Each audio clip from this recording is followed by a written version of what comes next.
Aquele ali é meu. Pode deixar ali é grandão, né? Não, Daniel e da Leila. Só pra mim. Não, só pra mim aquele ali é só pra meu. Só pra eu.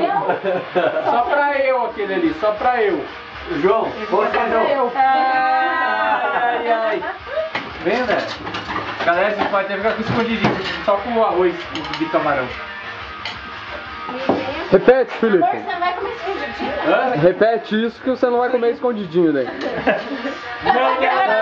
Repete. Eu vou deixar Repete que você não vai comer mais. Vai aqui, tia Lu.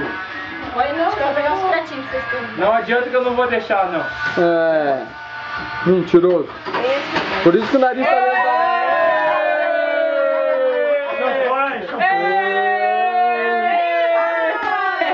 Tá feliz que saiu a comida?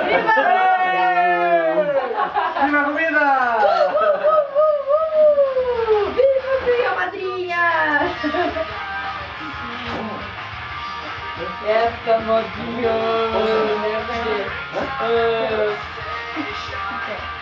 E aí, esse arroz deve ficar bom, não sei porque se tá muito bom.